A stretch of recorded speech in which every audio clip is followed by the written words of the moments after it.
아, 오늘 본문을 받고 먼저 좀 다행이라는 생각이 들었습니다. 성경 말씀에서 뭐 심판을 하겠다. 이 땅에 의로운 모든 피가 너에게 돌아갈 것이다. 뭐 그런 무시무시한 말씀이 아니고 복을 주신다는 좋은 말씀이기 때문입니다. 그리고 또 제가 여러분께 또 드릴 수 있는 복도 있잖아요.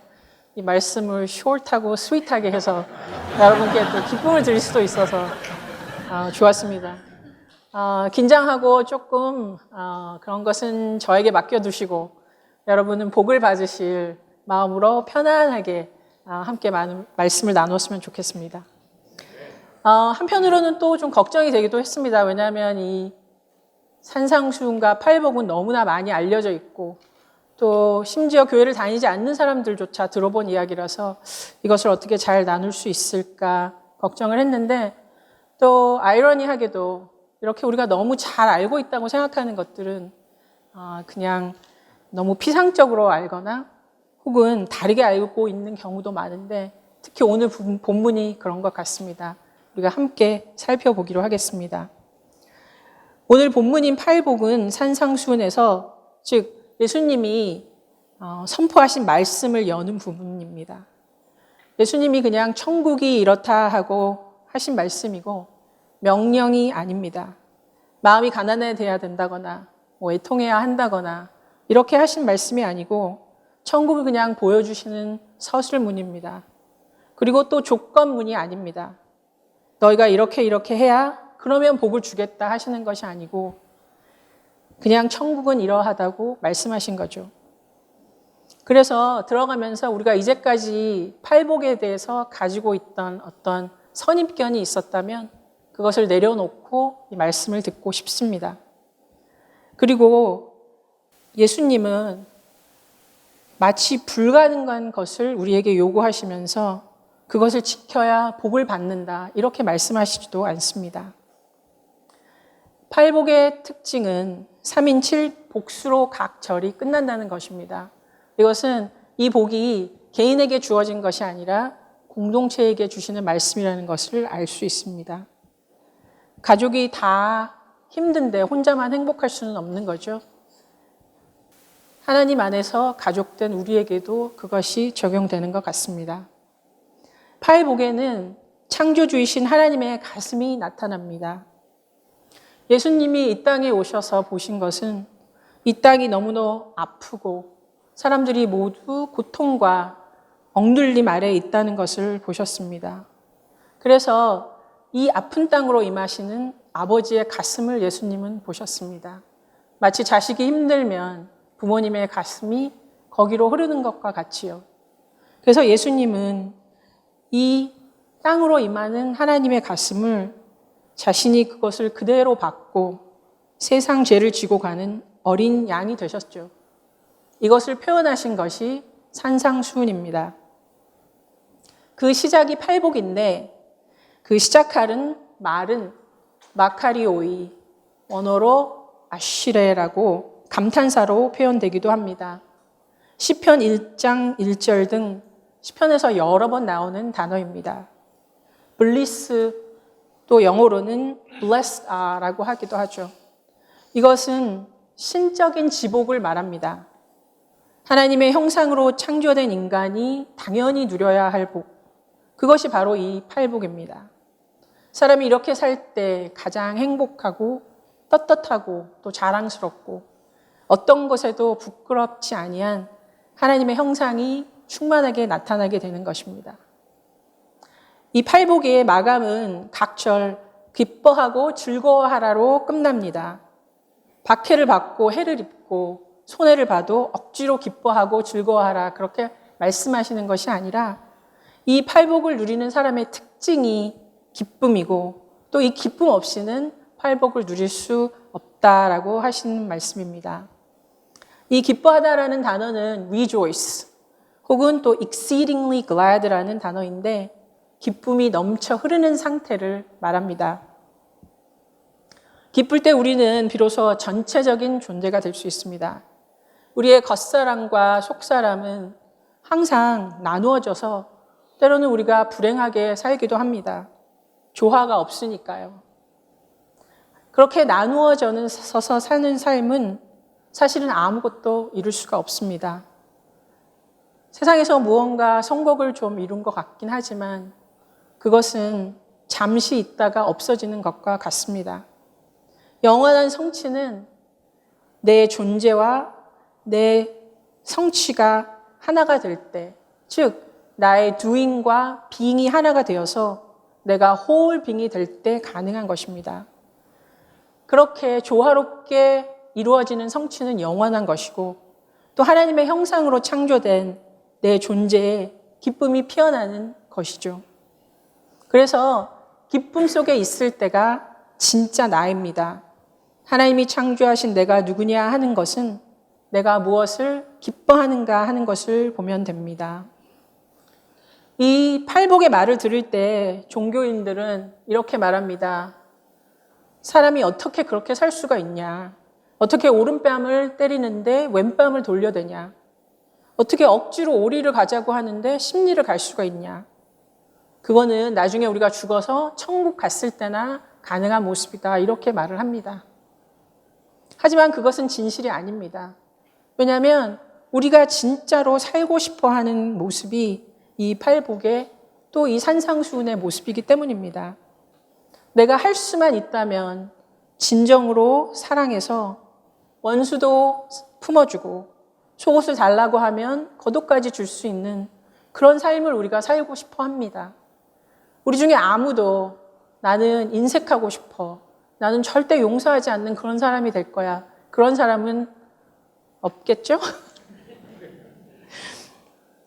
그런데 우리는 왜 가끔 그렇게 살까요?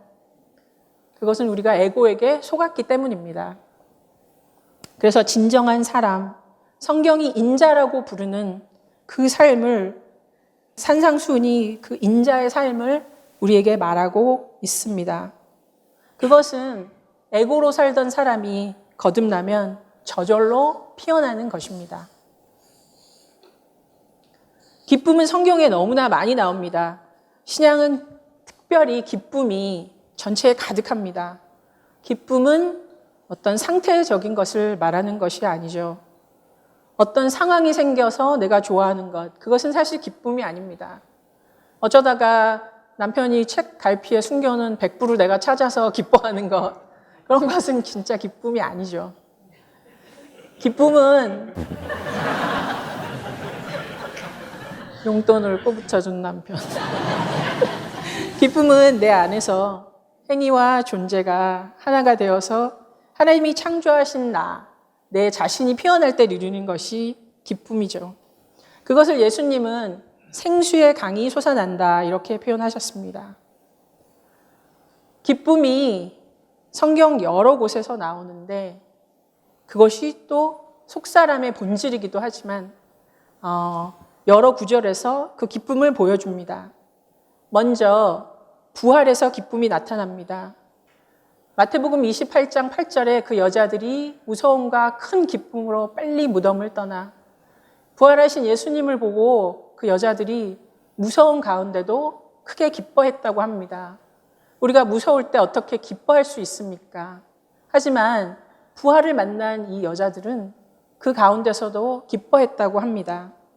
무서움 속에서도 가능한 것, 그것이 진정한 기쁨이며 존재의 기쁨입니다. 엠마오로 가던 제자들도 역시 기쁨이 충만했습니다. 예수님을 다시 보았으니까요. 그들이 엠마오로 가다가 어떻게 예루살렘으로 다시 돌아갈 수 있었습니까?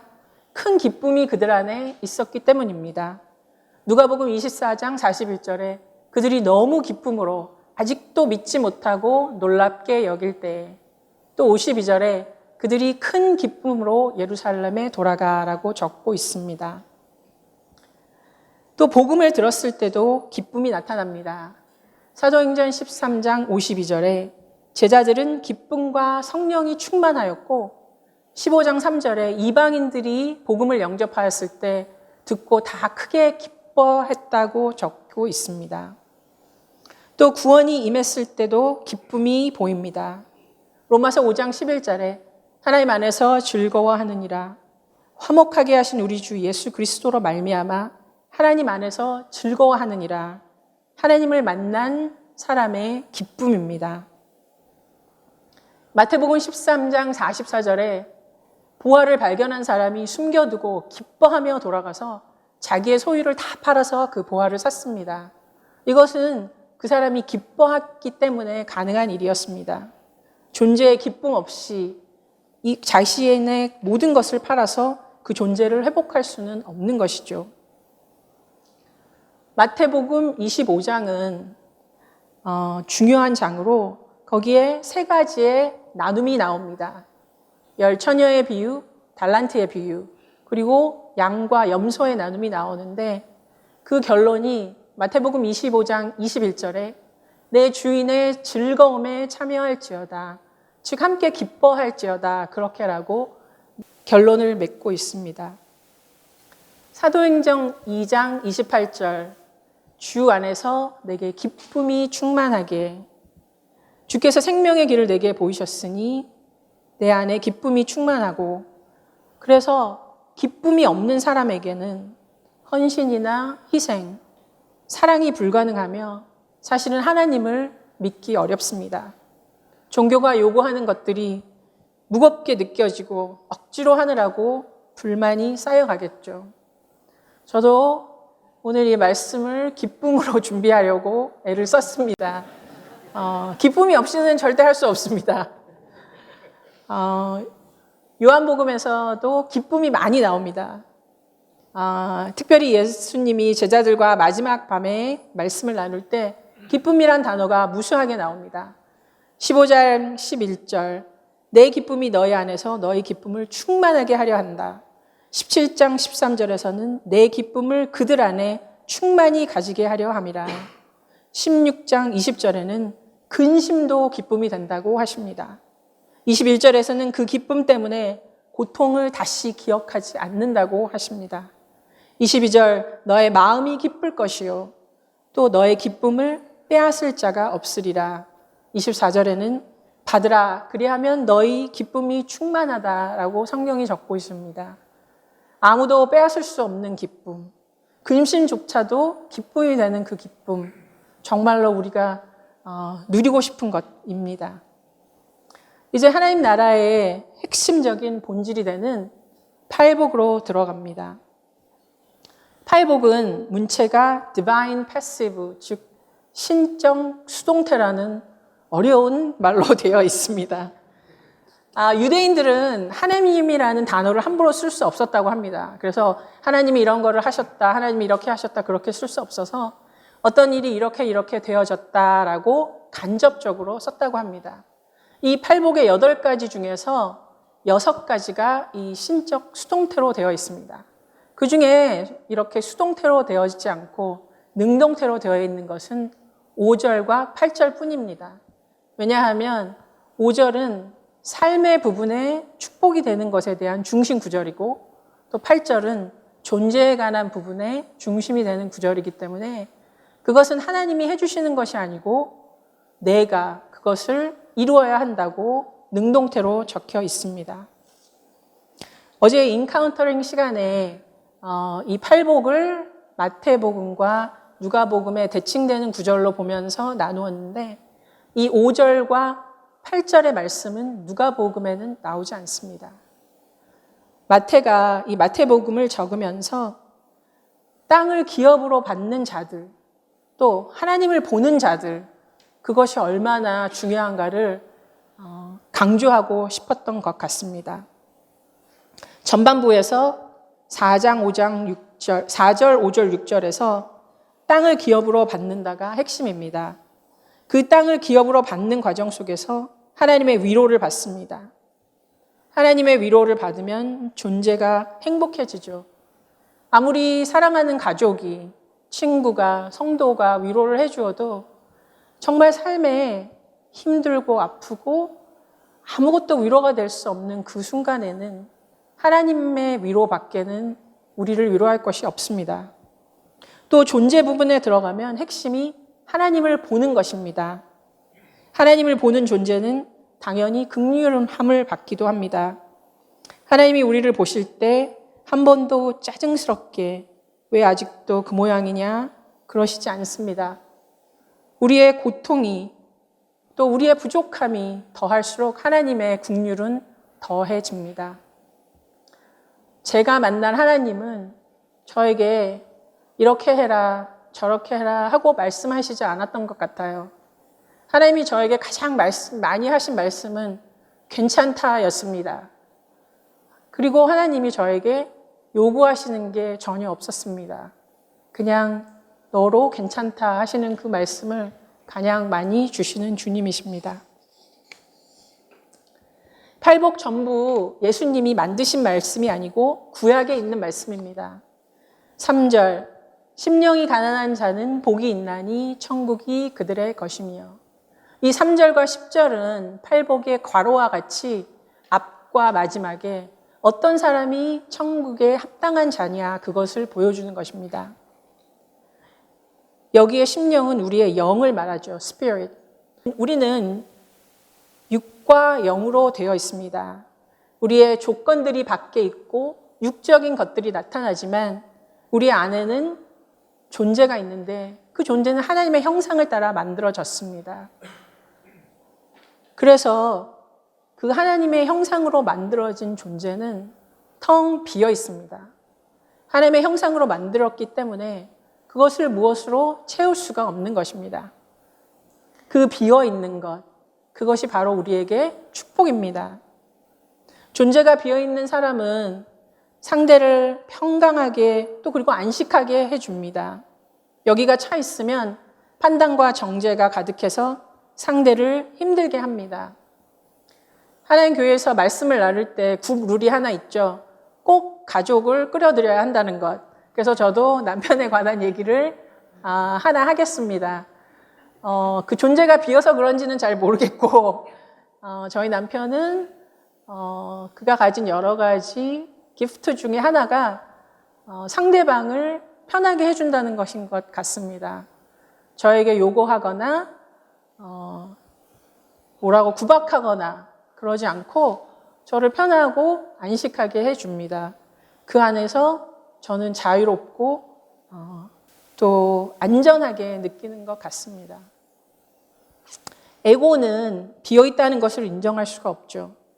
왜냐하면 그게 제일 괴로운 일이기 때문입니다. 왜냐하면 에고는 단절을 기본으로 하고 있거든요. 단절된 상태에서 만약에 내가 텅 비어있다면 그것은 자신이 무가치하고 무의미한 존재라는 것이겠죠. 그래서 그것을 에고는 욕심으로 채웁니다. 근데 하나님의 형상으로 만들어진 우리의 존재를 무엇으로 채울 수 있겠습니까? 평생을 채워도 다 채울 수가 없어서 그 허기짐과 목마름을 반복할 수밖에 없는 거죠. 이 비어있음을 그대로 받아들일 수 있는 사람, 그 중심을 비울 수 있는 사람은 다른 사람과 통하고 연대가 되어집니다. 시편 34장 18절에서 이렇게 말씀하십니다. 여호와는 마음이 상한 자에게 가까이 하시고 중심에 통회하는 자를 구원하시는도다. 마음이 상하고 통회하는 게 무엇입니까? 중심이 부어지고 그 가슴이 쏟아져 버린 것이죠. 말씀 나누기 중에 저희가 촌에서 이번 팔복을 각자의 말로 표현해 보자 이렇게 나누었는데 한 성도님께서 이렇게 나눠주셨습니다.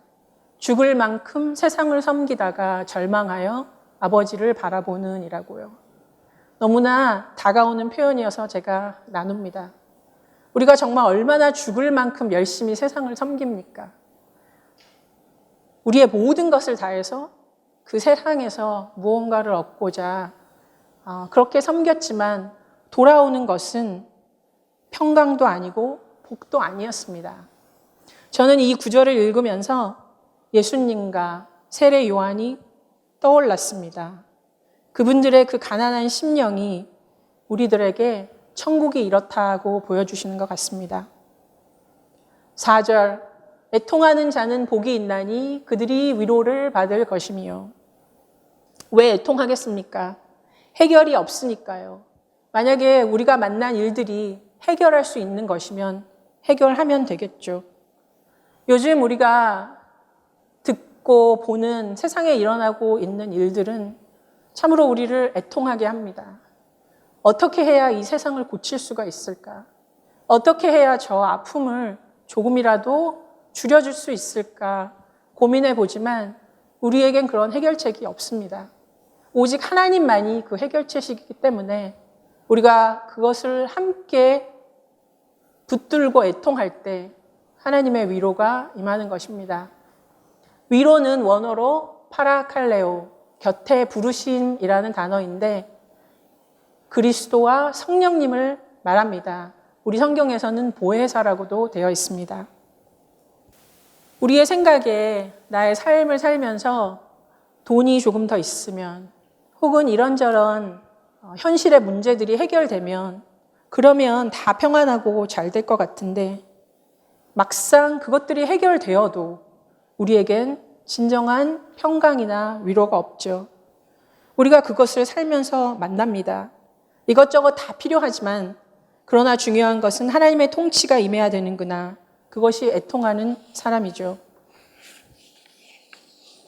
말씀 나눔에서는 사는 것이 너무 힘들고 죄로 인한 고통으로 몸과 영이 너덜너덜해진 그런 사람이라고 표현하셨습니다.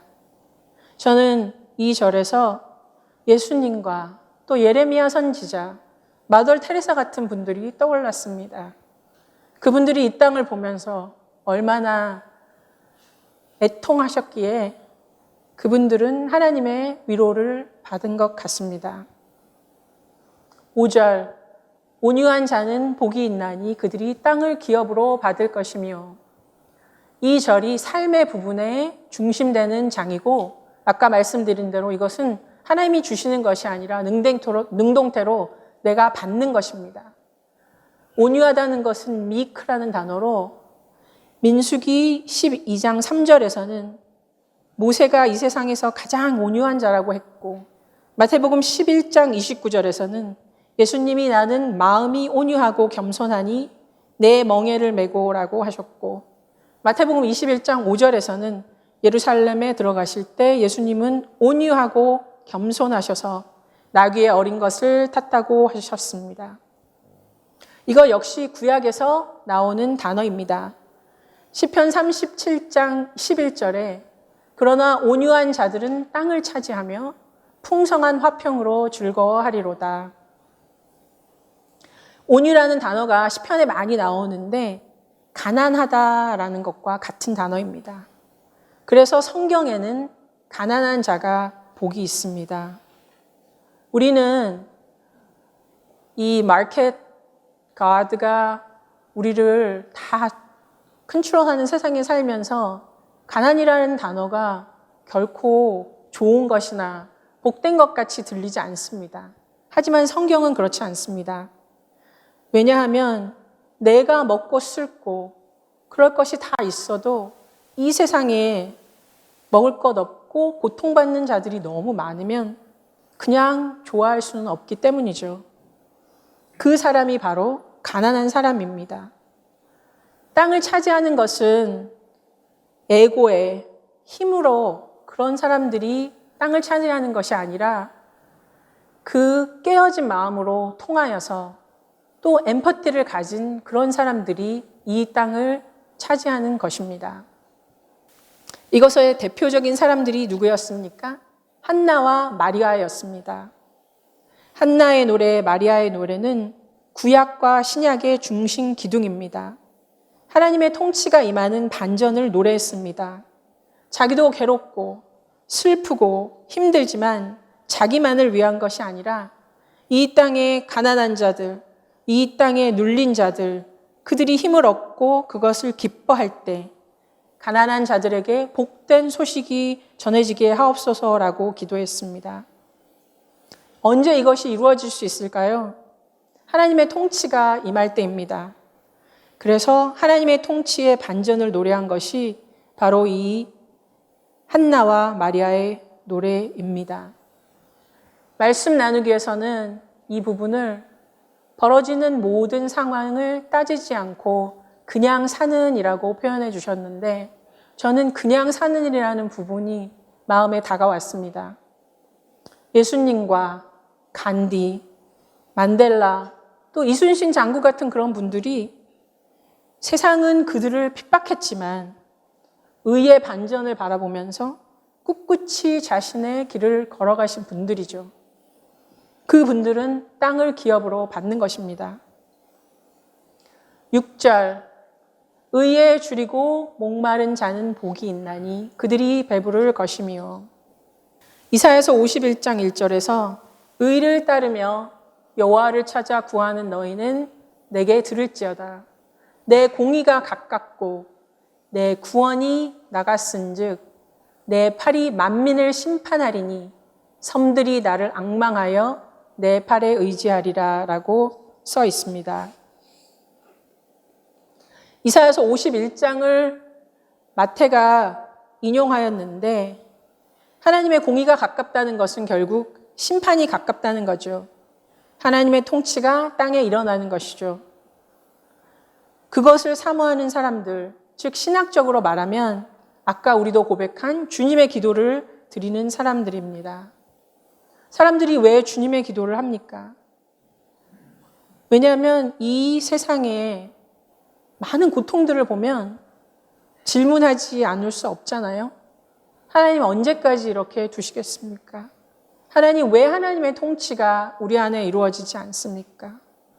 우리가 삶을 살면서 이렇게도 해보고 또 저렇게도 해보고 여러 가지를 해보고 욕심도 부려보지만 결국에 하나님의 통치가 내 심령에 임할 때까지는 내가 새로워지지 않음을 만나게 됩니다.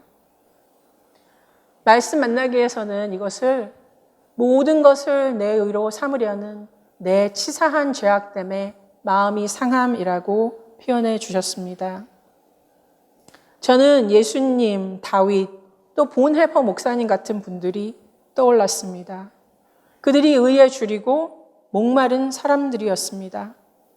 특히 본헤퍼 목사님의 얘기는 저희가 성경의 선지자들이나 성경의 제자들의 얘기를 들으면 그것은 2000년 전, 그 전 오래오래 된 얘기니까 그럴 수 있지. 그렇게 지나가기 쉬운데 이분은 21세기에 자신이 만난 그 하나님의 사랑을 온 몸으로 받고 실천하려고 하셨던 분입니다. 그분이 얼마나 깊게 고뇌하고 그분이 얼마나 아픈 가슴으로 이 세상의 죄악을 받았는지 그것을 우리가 들을 때 21세기를 살아가는 우리에게 다시 한번 생각하게 하는 것 같습니다. 이 본헤퍼 목사님에 관한 영화가 곧 나온다고 하는데 참으로 기대가 됩니다. 이렇게 의에 줄이고 목마른 사람들을 하나님이 채워주셨습니다. 7절, 긍휼히 여기는 자는 복이 있나니 그들이 긍휼히 여김을 받을 것이며. 이 긍휼이란 단어는 compassion인데 이 단어가 용서에도 똑같이 쓰였습니다. 마태복음 18장 교회장에 들어가면 전부 예수님 앞에 나오는 사람들을 보고 불쌍히 여기소서 이렇게 번역이 되어 있습니다. 맹인이 예수님 앞에 나올 때, 또 가나안 여인이, 귀신 들린 아들의 아버지가, 중풍병자가 주님 앞에 나올 때 우리를 불쌍히 여기소서 하며 이 단어를 썼습니다. 그 용서는 무엇일까요? 내 안에 실제가 아닌 것은 절대로 실제가 되지 않습니다. 내 안에 용서가 없는 사람은 절대로 하나님의 용서를 만날 수가 없습니다. 머리의 이해는 절대로 용서라는 실제가 나에게서 피어나지 않습니다. 그래서 긍휼히 여김이 없는 사람은 사실 하나님을 못 믿습니다. 할 수 있는 게 종교의 생활이게 뿐이죠. 머리로 이해하지만 절대로 하나님의 실제를 만날 수 없으니까 그러면 우리는 어떻게 해야 할까요? 구하고 찾고 두드리라고 하셨으니 마음을 다하고 성품을 다하고 힘을 다해서 하나님을 찾을 수밖에 없는 것입니다. 이것이 마태에게 참으로 중요한 포인트여서 마태가 호세아 6장을 2번 인용합니다. 마태복음 9장 13절에 너희는 가서 내가 긍휼을 원하고 제사를 원하지 아니하노라 하신 뜻이 무엇인지 배우라. 나는 의인을 부르러 온 것이 아니요 죄인을 부르러 왔노라. 또 12장 7절에는 나는 자비를 원하고 제사를 원하지 않노라 하십니다. 또 하나님의 긍휼을 잘 나타낸 구절이 또 있습니다. 출애굽기 34장 6절에 여호와라 여호와라 자비롭고 은혜롭고 노하기를 더디하시고 인자와 진실이 많은 하나님이라 이렇게 적었습니다. 이것은 모세가 첫 번째 돌판을 깨고 두 번째 돌판을 가지고 하나님 앞에 나아갈 때 하나님께서 하신 말씀입니다. 모세는 하나님을 배반한 백성들의 죄 때문에 두렵고 떨리고 무서운 마음으로 나갔을 텐데 그 와중에 하나님은 이렇게 위로를 하십니다. 노하기를 더디하고 인자와 진실이 많은 하나님이라고. 모세가 만난 것이 무엇입니까? 하나님이 자신이 만드신 이 세상을 정말 얼마나 사랑하시고 그 가운데 기쁨이 있다는 것입니다. 마치 부모에게는 자식을 향한 기쁨이 있는 듯이 말입니다. 세상의 모든 것을 다 포기해도 자식을 포기하지 못하는 것과 마찬가지죠. 저는 저의 두 딸이 이제는 다 장성하여서 어른이 되었는데도 그 자녀들을 볼 때마다 오히려 어릴 때보다 더 사랑하고 더 기쁨이 솟아나는 것을 어쩔 수 없는 것 같습니다. 오히려 이제 어른이 되어서 그들이 살아가야 되는 여러 가지 현실의 문제들을 보면 오히려 더 안타깝고 그 사랑하는 마음이 더 커지는 것 같기도 합니다. 하지만 우리가 이렇게 자식을 사랑하는 마음은 어디까지나 우리 DNA에 그대로 그냥 박혀있는 너무도 당연한 것이기 때문에 하나님이 우리에게 주시는 저 사랑과 그 기쁨과는 비교할 수도 없는 것이죠. 하나님은 우리가 하나님의 장성한 부분, 그 부분까지 이르러서 나의 자식뿐만이 아니라 다른 사람을 향해서도 그런 기쁨과 사랑을 누리기를 원하시는 것 같습니다. 하나님의 긍휼, 이것을 받지 못한 사람은 참 안 되고 정말 비극적인 사람인 것 같습니다. 왜냐하면 그 긍휼을 받지 못하면 하나님의 마음을 알 수 없고 하나님을 만날 수도 없기 때문입니다. 그리고 다른 사람에게 긍휼을 베풀 수도 없습니다. 성경에서 말하는 긍휼은 태도가 아니라 행동의 문제입니다. 말씀 나누기에서는 온 세상의 신음은 다 못 들어도 옆에 있는 사람의 아픔은 볼 수 있는이라고 나누어 주셨는데 저는 이 구절을 읽으면서 예수님과 또 돌아온 탕자 그 아들을 용서하시는 아버지의 가슴이 떠올랐습니다. 8절 마음이 청결한 자는 복이 있나니 그들이 하나님을 볼 것이며 여기서 마음은 아까 3절에서 spirit이 아니고 heart를 말합니다. 청결하다는 말이 clean하고 또 pure하다는 그런 의미가 있습니다. 이것도 역시 구약에서 나온 구절입니다. 시편 24장 4절 곧 손이 깨끗하며 마음이 청결하며 뜻을 허탄한 데 두지 아니하며 거짓 맹세하지 아니하는 자로다. 마음이 청결한 사람은 하나님을 본다고 하였는데 왜 우리는 하나님이 보이지 않을까요? 우리의 마음이 깨끗하지 않기 때문입니다. 왜 깨끗하지 않은가요? 욕심의 눈이 멀어서이겠죠. 우리가 하나님을 기뻐하지 않고 딴 것을 기뻐하기 때문입니다. 이 욕심의 눈이 먼 상태가 아니라 우리가 에고를 벗고 거듭났을 때 그 상태를 사도 바울은 이렇게 말했습니다. 고린도전서 13장 12절에서 우리가 지금은 거울로 보는 것 같이 희미하나 그때에는 얼굴과 얼굴을 대하여 볼 것이요. 그 당시에는 거울이 청동으로 만들어져서 지금의 거울같이 깨끗하게 보이지 않았다고 합니다. 희미하게 보여서 대강 보는 거였는데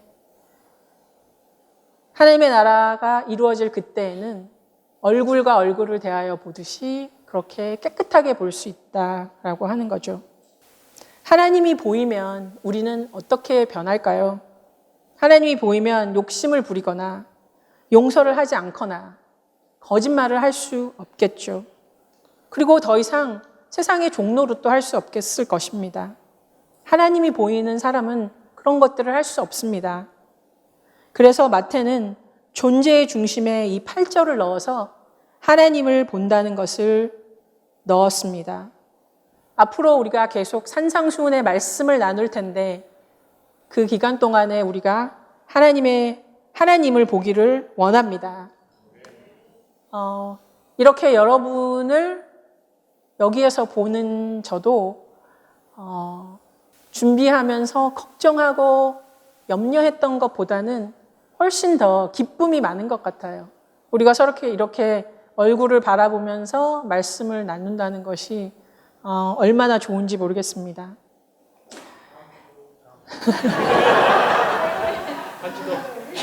사례 주시면 매주 하겠습니다.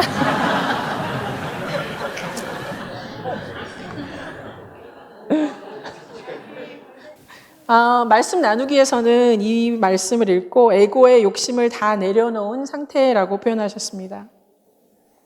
예수님과 또 바울과 마틴 루터 킹 목사님의 I have a dream speech가 저는 생각났습니다.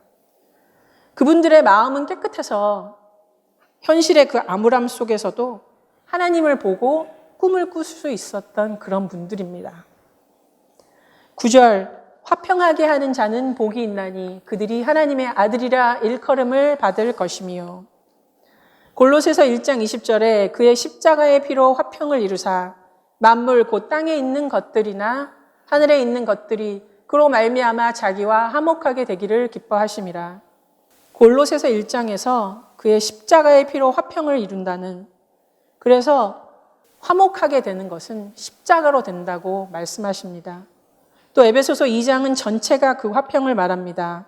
에베소서 2장 14절에 그는 우리의 화평이신지라 둘로 하나를 만드사 원수된 것 곧 중간에 막힌 담을 자기 육체로 하시고 16절에 또 십자가로 이 둘을 한 몸으로 하나님과 화목하게 하려 하심이라. 원수된 것을 십자가로 소멸하시고 라고 했습니다. 십자가가 이런 것입니다. 생명의 기쁨만이 에고를 질식사시킵니다. 전에 이 말씀을 나누었을 때 나누었던 노름하는 아들과 엄마의 이야기를 기억하시죠?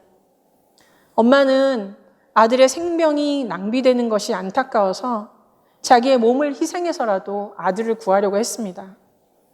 엄마는 아들을 향한 무한한 기쁨이 있었기 때문에 그렇게 할 수 있었습니다. 생명의 기쁨은 돈이나 다른 보상을 해준다고 해서 되는 것이 아닙니다.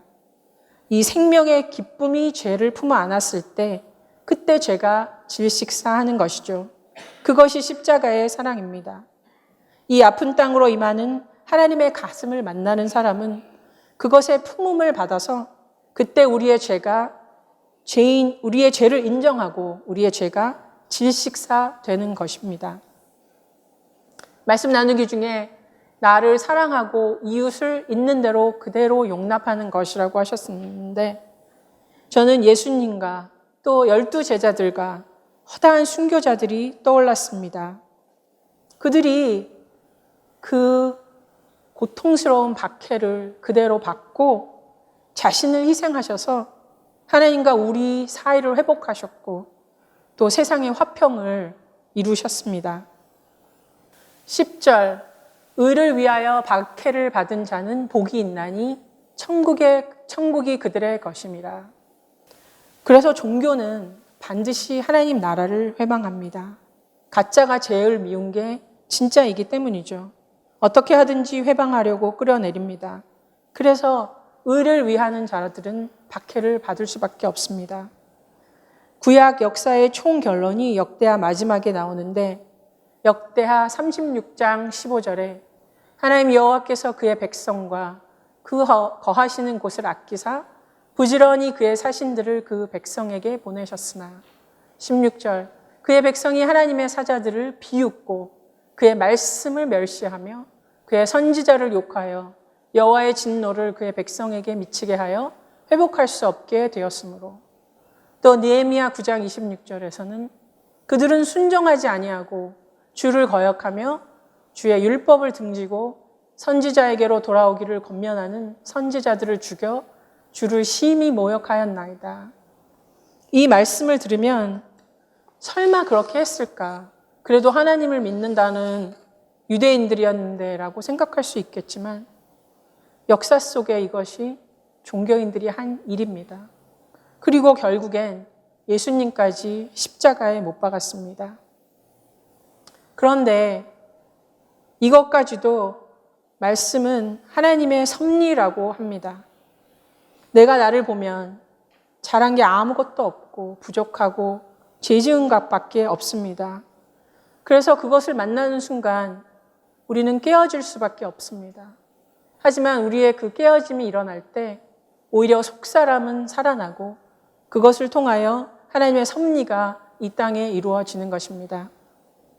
시편 51장 17절에 하나님께서 구하시는 제사는 상한 심령이라 하나님이여 상하고 통회하는 마음을 주께서 멸시하지 아니하시리라 라고 합니다. 말씀 나누기 위해서는 사단의 끊임없는 저주에 걸려 넘어지지 않고 하나님의 사랑을 의지하는 상태라고 해주셨습니다. 여기까지가 예수님께서 무리들에게 말씀하신 팔복의 본문입니다. 이제 나눌 11절과 12절은 예수님이 제자들에게 이르신 말씀입니다. 11절 나로 말미암아 너희를 욕하고 박해하고 거짓으로 너희를 거슬러 모든 악한 말을 할 때는 너희에게 복이 있나니. 영어 성경으로는 for my sake, 즉 천국을 여는 예수님께서 너희가 나를 위해서, 나를 인해서, 나로 말미암아서 이렇게 박해받을 때 복이 있다고 하십니다. 그리고 여기에 너희는 천국을 전파하는 제자들을 부르신 것을 알 수 있습니다. 제가 믿음이 아주 어리고 처음 믿었을 때는 어려운 일이 있거나 그 시험을 받을 때 기뻐하라고 하는 그런 말씀을 들으면 참 이해가 안 되고 어떻게 그럴 수가 있을까, 너무 억지스럽지 않나 그런 생각을 했을 때가 있었습니다. 그런데 믿음 생활을 하면서 이제 돌이켜 보니까 하나님 앞에 정말 안타깝게 무릎을 꿇고 하나님을 찾고 하나님을 향해서 부르짖었던 그 시간들은 나의 인생에 가장 힘들고 아프고 괴로웠을 때였던 것 같습니다. 물론 저를 보면 저에게 그런 일이 전혀 없을 거라고 생각하시겠지만 저도 그런 일이 많이 있었습니다. 그때 제가 깨달은 것은 그 말씀이 정말 진짜구나. 우리에게 제자들에게 부르신 이 말씀같이 하나님, 예수님으로 말미암아 박해를 당하는 그 수준까지 올라간다면 정말 우리에게는 천국 복이 열리는 것이구나 라고 생각합니다. 12절에 기뻐하고 즐거워하라 하늘에서 너희의 상이 큼이라 너희 전에 있던 선지자들도 이같이 박해하였느니라 라고 적었습니다. 이 팔복을 읽고 우리가 함께 고민하지 않을 수 없습니다. 나는 정말 고통 많은 세상에 애통하는 마음이 있습니까? 나는 온유한 자입니까? 나는 의에 줄이고 목이 마릅니까? 아니면 아직도 세상의 것에 목이 마릅니까? 주여 주여 입으로 부르지만 세상 것을 추구하는 그 자리에서 보면 산상수훈은 이해할 수도 없고 살 수도 없는 말씀입니다. 어떻게 그렇게 살 수가 있어? 라고 할 수밖에 없죠. 기쁨이 없기 때문입니다. 나를 긍휼히 여기시는 아버지를 만난 기쁨이 얻는 그 심령으로는 전혀 가능해 보이지 않는 그런 말씀이죠. 그러나 내가 온 세상의 성공을 다 이루어도 하나님의 형상으로 만드신 내 존재의 소중함과 그것을 생각하면 세상의 것들은 비교할 수도 없습니다. 이것을 만나면서부터 사람에게 보이는 나, 세상에게 보이려고 만드는 나는 더 이상 나의 삶에 중요하지 않습니다. 자유해져서 그 세상 것을 기쁘게 버리고 천국을 침노할 수 있습니다. 혹시 내가 기뻐하는 것이 무엇인지를 잘 모르겠으면 우리는 내 돈의 사용을 점검할 수 있습니다. 내가 돈을 어디에 사용하는지 그것을 보면 내가 무엇을 기뻐하는 것이 보입니다. 돈으로 얻는 기쁨은 진정한 기쁨이 아닙니다. 그럼에도 불구하고 그것을 통하여 우리는 우리의 삶의 작은 초월들을 누릴 수도 있습니다. 저희가 한번 중고차를 산 적이 있습니다. 그래서 중고차를 사면 그것을 가서 등록을 해야 되잖아요. 근데 그 등록할 때 아무도 거기에 확인 서류를 요구하지 않습니다. 그리고 내가 이 중고차를 얼마에 사서 얼마의 세금을 내면 된다. 그렇게 되어 있거든요. 그래서 제가 그것을 등록하면서 남편과 함께 이번에 그냥 정직한 금액을 써서 세금을 내자 하고 내려갔대요, 남편이. 그랬더니 모터비클에 있는 직원이 놀라면서 물어보더래요. 너 이거 내는 거 확실하냐? 이거 진짜 원하는 거 맞냐? 그렇게 물어보더랍니다.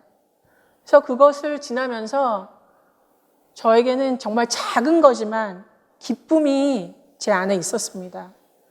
내 돈을 쓸 때 내 자신에게도 떳떳하고 또 부끄럽지 않은 그런 작은 초월을 누렸을 때 남들은 이해할 수 없고 남들은 바보 같은 일이라고 생각할지도 모르지만 제 안에 솟아나는 그런 작은 기쁨이 있었습니다.